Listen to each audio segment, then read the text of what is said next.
As an entrepreneur, I'm a life coach, and the reason I call myself an entrepreneur is because the area of life coaching is something that is new in our areas. People do not yet understand what life coaching is about. So in my life coaching business, what I usually say about life coaching that I do is that I remind people how to think and go beyond thinking. Because one of the problems that we have as people is that when we are remembering, we think we are thinking. And then that's where we get caught for things like entrepreneurship. Because in order for you to be an entrepreneur, you must think creatively. In my life coaching, what I offer, my life coaching is packaged as 5 R's. That's I deal with everything that has got to do with relationship. A relationship with the self, a relationship with the creator, a relationship with money, a relationship with others. So my books are used mostly as a platform from which I teach my life coaching. For example, I've got this book that I've written, The World Upside Down. So in the book, The World Upside Down, we deal with people working where they should be working because of the purpose for which they were created. So my other book is Woman Now's the Time, where I'm teaching about people to embrace their feminine energy and their male energy so that they can be balanced and be creative. Okay, the most important thing that I think we can learn from entrepreneurs is the identity. People who become entrepreneurs must know who they are so that they can tap into their inner strength when times get tough. And then number 2, an entrepreneur should work along the lines of unifying people, because most of the time we find that entrepreneurs become competitors.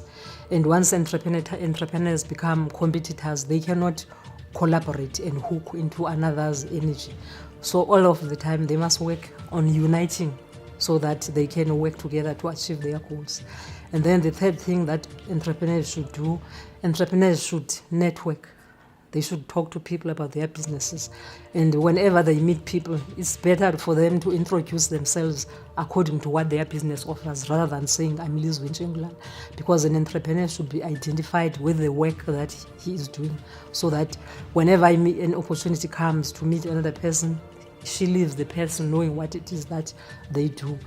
And one of the things that an entrepreneur should do is never to get tired, but they must feed their spiritual selves, because it is their spirits that usually sustains whatever it is that they are doing. And lastly, entrepreneurs should have a network of people that support them, especially families. Okay, one of the things that when I empower people that I'm working with, I've got just 2 people that I'm working with that help me with the administration.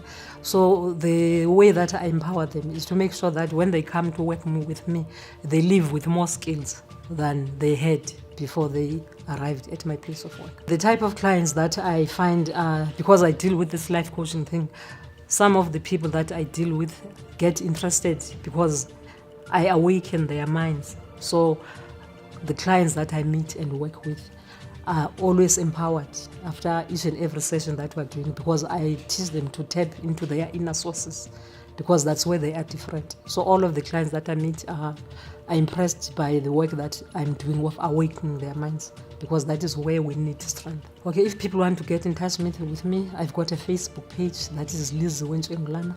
My email is africa.tolokazi@gmail.com, and my contact details are 072 881 4761.